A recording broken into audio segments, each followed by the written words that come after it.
Bonjour, I'm Rita Karpinen, your host for Native Report. Miigwech for joining us for the 19th season.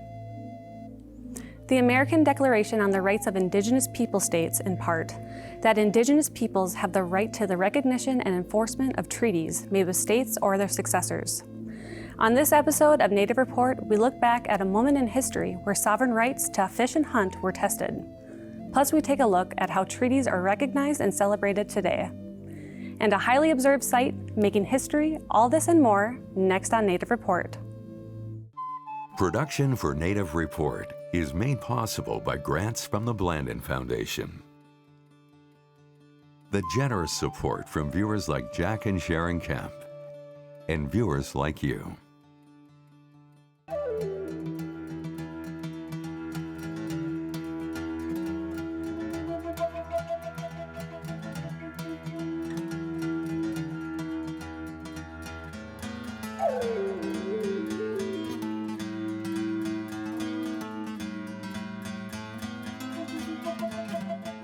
In 1854, several Anishinaabe communities ceded over 5 million acres of land in Minnesota and Wisconsin to the United States government. In exchange, through the treaty, the tribes were to be given small cash payments and guaranteed the right to continue to hunt, fish, and gather on that ceded land. However, treaties have not always been upheld. Our team had the opportunity to speak with Ron DePerry in Red Cliff, Wisconsin. Mr. DePerry is one of the 7 involved in the court case in 1972 known as Gurnoe versus the state of Wisconsin. Ron and 6 other tribal members were arrested after they set nets to test the tribe's right to fish in Buffalo Bay. Let's hear from Ron as he describes the events that led up to that day.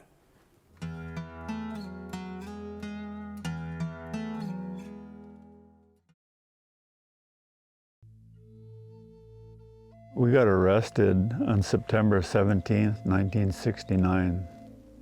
I'm thinking to reflect back in the historical time period with the Citizenship Act of, I think, 1926 or 20, something like that, I'm not quite sure of that you were no longer an Indian, but you were now a citizen, and subjected you to all the laws and rules. You know, if you didn't have a license, you were going to be arrested, and for hunting or fishing. And that was back, then. And it wasn't only happening at Red Cliff, it was happening throughout Indian country. What transpired, what came about as a result of that. It was kind of a mixed feeling throughout. And here we started talking about, well, what can we do here in Red Cliff? Come and meet, talk a little bit more, and wondering, well, let's try to do a test case. Let's test fishing. And we're looking at the treaty and that article, and looking at it, and then all of a sudden we would meet, and we didn't want to have just one family or 2 families. We thought, well, let's kind of get as many families in Red Cliff back then to see if, we can kind of put this together somehow. It was Philip Gordon, who was the tribal chairman at the time, Dick Gurnoe, fisherman, Louis Peterson, Alan Bear, Roger Basney, and myself. The evening before, we were going to set our net down by the lakefront. Over at Roy's Point, there was a boat that you could hear the engine and the lights were off, but we knew from experience that the boat was the game warden. What are we going to do? So we went back up to the house, and he called the Coast Guard station, and he said, he said, out here in the bay, there's a boat. It has its running lights off, and it might be in distress. So by the time they hung up the phone and we got down by the landing again, the Coast Guard boat was on its way out, and it got over to Roy's Point, and all of a sudden the lights on that boat, the game warden boat, come on, and the engines started up, and it got back to Bayfield. It went back to Bayfield. because we said, okay, let's go ahead and set the net.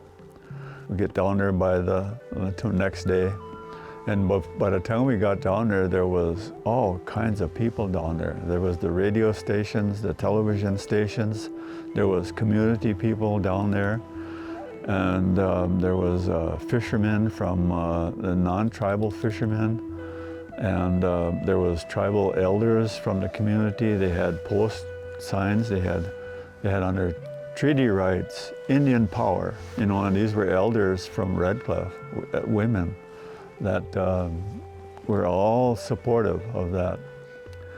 So all of a sudden, we get in those two little boats, Alan Bear, Roger Basney, and myself. We get in one boat, and in the other boat, you get Dick Gurnoe, Louis Peterson, and Philip Gordon. They get in the other boat, and they were lifting the net. And as they were lifting the net, there comes a great big sucker. And all of a sudden, the game warden boat got right next to them, and he says on that microphone, "All right, you guys, you're under arrest. Drop what you're doing and get aboard."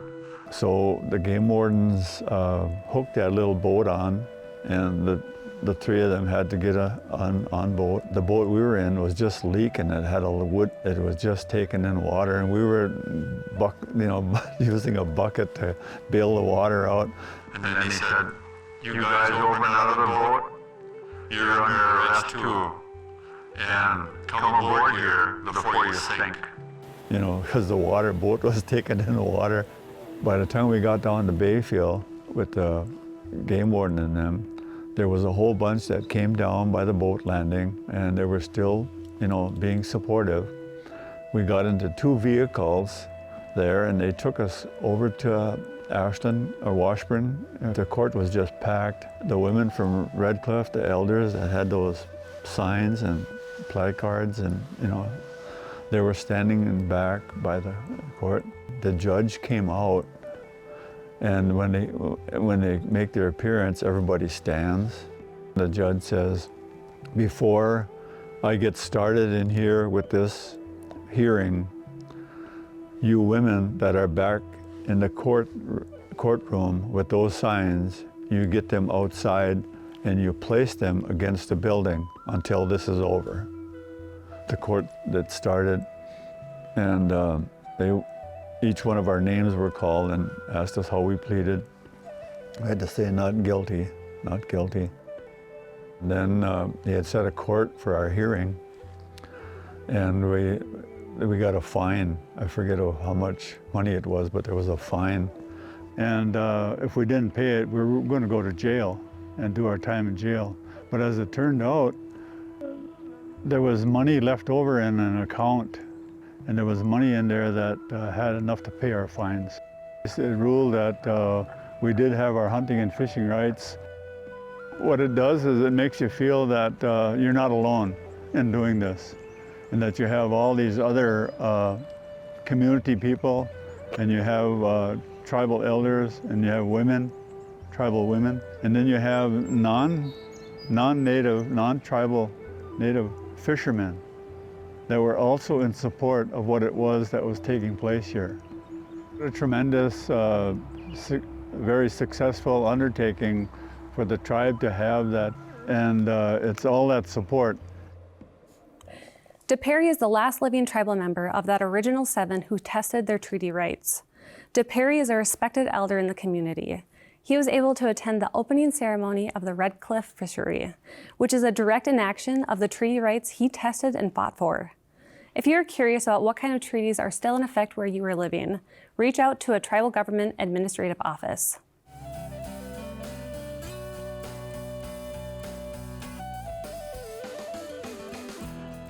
There are 4 valves in your heart. The aortic valve is the last one, and it makes sure oxygenated blood flows out of your heart into your tissues.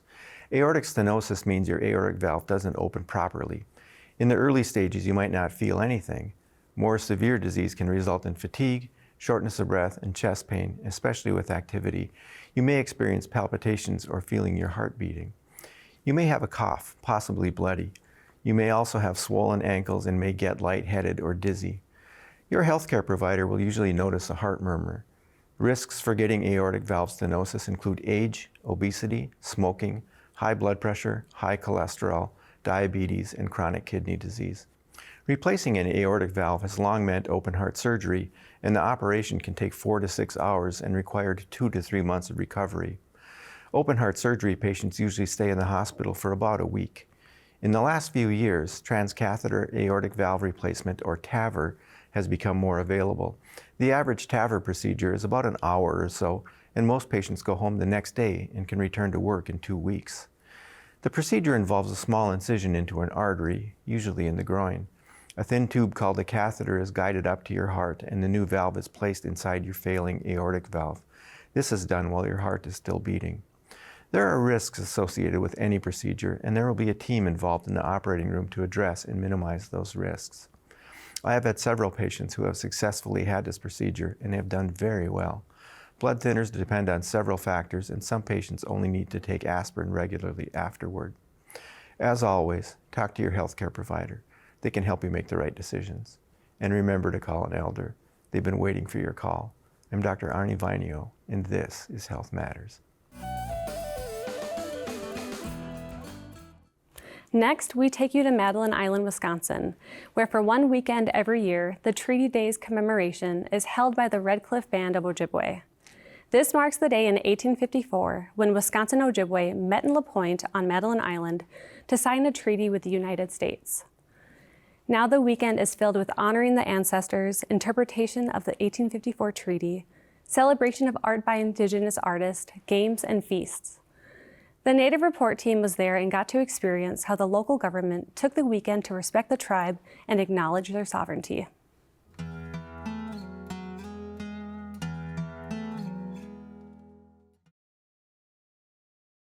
So the 1854 treaty was signed on Madeline Island as realty agents made their way here for the annual annuity payments to the Indigenous peoples that occupied this land, relative to the prior treaties that established the reservations across Michigan, Wisconsin, and Minnesota.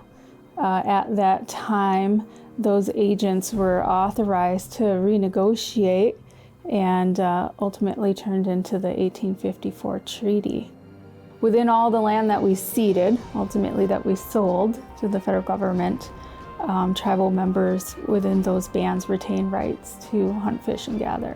So when we say Treaty Day, there's a lot of treaties relative to Treaty Days, but we celebrate specifically the September 30th, 1854 treaty signed here on La Pointe, where our Indigenous peoples were there and occupying. Annually, Red Cliff, along with bands from Minnesota, Wisconsin, and Michigan, come together. GLIFWIC is an agency, an intertribal agency, Great Lakes Indian Fish and Wildlife Commission. They typically coordinate and kind of host the event. All the bands come together with resources to support that event. We host it on La Pointe. There's a schedule of activities, events, and we typically host it down at what we call the Old Cemetery on La Pointe, where some of our former La Pointe band members are. And we host a ceremony there typically in the morning. And then there's a whole slew of social activity that takes place throughout the day. Sometimes we have some great sponsorships from NATOW, Native American Tourism of Wisconsin, for example, because it is an event open to the public. So anyone can come. La Pointe is a great host. So there's always a lot of food, cooking. There's games. We usually play lacrosse at the baseball field over there. It was a really beautiful gathering and sharing of information and multi-generational. As you just walk around the area, there's groups of people everywhere. It's just really cool to see all the generations together, gathered to just share Indigenous socialness. This year, we also were celebrating a new marker being installed at the Madeline Island Museum that's managed by the Wisconsin Historical Society. So that was a unique component to this year, to not only have the traditional celebrations we were hosting, but to also coordinate that event on that specific day, which allowed people to just have that extra opportunity to be aware of our history. The migration story is a reminder of how we came here as a people. And all Indigenous peoples of Wisconsin should be recognized, and not just the LaPointe bands. So with that, I welcome you, and thanks again for having us.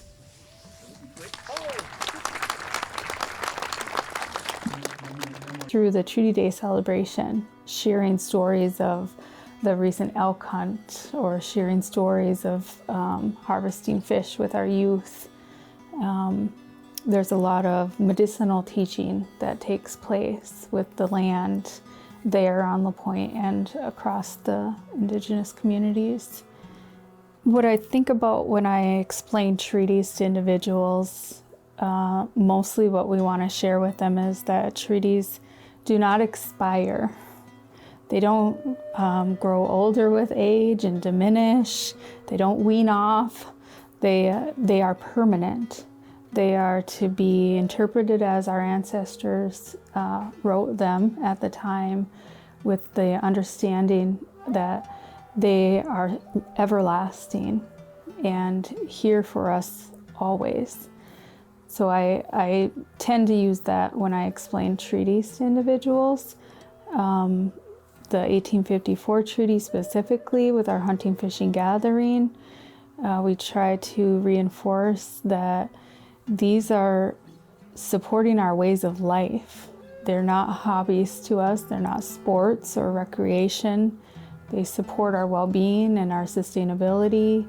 They are further supported by ceremony and cultural practices and stories and teachings that reflect our value systems and our way of life. The Native Report team was honored to attend the annual Treaty Days commemoration.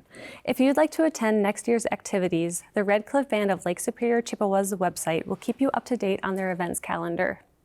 And for continued coverage on treaty rights, like and follow Native Report on Facebook, Instagram, and YouTube. Now we take you up along the north shore of Lake Superior, just miles from the Canadian border, to Grand Portage, where Heather Boyd, an Anishinaabe woman, is making history at Grand Portage National Monument, a site once known for being an 18th century cultural crossroad between the Indigenous community of Grand Portage and the French fur trade. Our team made it to the annual Rendezvous Days, a weekend full of reenactments and education. We had the chance to speak with Boyd and learn more about her work at the National Monument.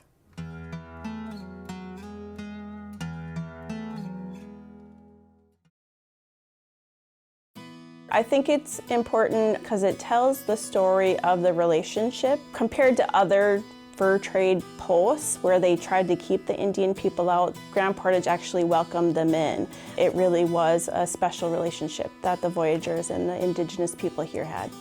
My name is Heather Boyd. I am the superintendent at Grand Portage National Monument, located in Grand Portage, Minnesota. I've been humbled by this whole experience. It's pretty cool to see that people are still so interested in my appointment here. It means a lot to me just because I have a different perspective and experience, living in a reservation, to bring to this position, that I get to share that. I was born and raised on the Red Cliff Reservation, which is by Bayfield, Wisconsin in the Apostle Islands. I moved to Michigan, and that's when I got into the Park Service. And it was actually not seeing very many Native Indigenous people through the Park Service that kind of propelled me to find a way for me to have a seat at the table. So prior to working at Isle Royal, I really didn't know too much about the Park Service or about co-management, but when I became the administrative officer, I was the liaison kind of between the park and the park here. So I just went and educated myself on what this meant and, the different opportunities it presented. And it excited me so much. So once the superintendent here had said, would you think about coming for a detail over to Grand Portage? And I was like, I don't know that superintendency was necessarily in my career path, but I said, sure, I'll come. And as soon as I arrived, everyone was so welcoming and supportive. And I'm like, it feels like home, although it's not my traditional homelands, it felt like home.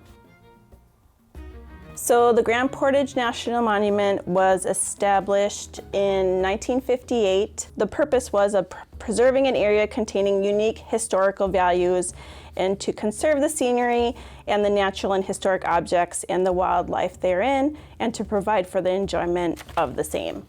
So the relationship between the Grand Portage Band and the Grand Portage National Monument has been there forever.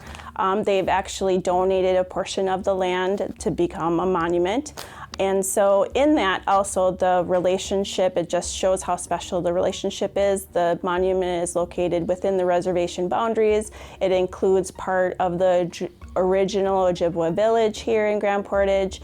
It really speaks volume to the relationship that they created. So Grand Portage National Monument is currently identified as the successful model across the Park Service. So currently I'm facilitating conversations with tribes and with other parks to talk about co-management. They ask for me to facilitate maybe a visit here to Grand Portage specifically, maybe a visit to speak with the tribal council. And so I do that pretty regularly as part of my job.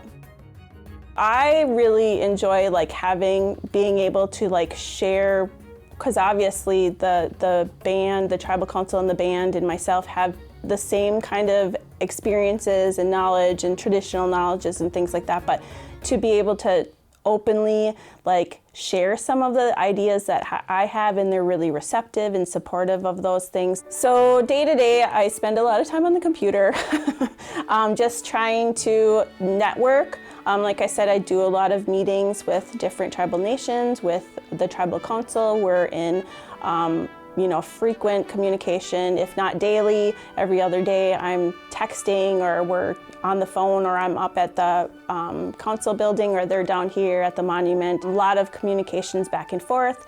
Of course, co-management means that we have not only Park Service employees, but also Grand Portage Band employees here in this space. So we share resources, we share space, we share knowledge, we share experience. It's really something I've never, had an experience with, so it is really cool. Rendezvous Day Celebration and Powwow is an annual event we have here, which celebrates the Northwest Trading Post era. We have reenactors come from all across the U.S. and in Canada that spend 3 days here just as participating in the event. We do workshops, we do demonstrations, and then of course there's the powwow that's in conjunction with the Rendezvous Days, which of course is traditional singing and dancing and food and family and all of it. This is the canoe warehouse, and what happens here is kind of shows you the transportation hub of the fur trade era. So these big ones here were coming from Montreal, bringing trade goods from Montreal to here, and then from here they'd be portaged up to Fort Charlotte, loaded on these north canoes, and then eventually brought to different trade posts, various trade posts along the Pacific Northwest. Bonjour, Josh Nation Dijnikaz. That's my Indian name, and what that says is Blue Thunderbird. My name is Nate Mashaki. I work here at Grand Portage National Monument, and today we are here this weekend for our annual Rendezvous Days. Well, the collaboration between what's going on here and the annual powwow up here, it's a very cool mixture of cultures, like early fur trade culture and modern native culture today. The energy was excellent this year, and in the team, I can't say that, the team does an excellent job of planning. They're so great and so thoughtful and mindful of, trying to have that balance of, fur trade stuff and indigenous stuff. So I think that we're working towards that for sure. I arrived last summer. The Park Service across the whole Park Service has been having some challenges with recruitment and retention. And when the original agreement in 1999 that they signed with the band was for them to take over, assume the responsibility of maintenance. As the years have progressed, we've expanded that, and last year was the first year that we actually hired our interp staff through the band and through the annual funding agreement and co-management. And we've gotten such a, great result of that. Like, people feel more connected locally. Tribal members feel more connected to the site, and they're here telling their own stories. It is extremely beautiful here. As someone who was born and raised on the South Shore, this is a very different topography and landscape than it is on the South Shore. But the feeling of family up here and just the welcome community, I think that's well worth your visit. Boyd is a remarkable woman doing an incredible job of representing the Indigenous community and working alongside the local government. If you have any interest in attending Rendezvous Days next year or want to get involved with the Grand Portage National Monument, reach out to the National Park Service site dedicated to the monument. If you missed a show or want to catch up online, find us at nativereport.org. And don't forget to follow us on Facebook, YouTube, and Instagram for behind-the-scene updates. Drop a comment on social media if you enjoyed the show. Thank you for spending your time with your friends and neighbors from across Indian Country. I'm Rita Karppinen. We'll see you next time on Native Report.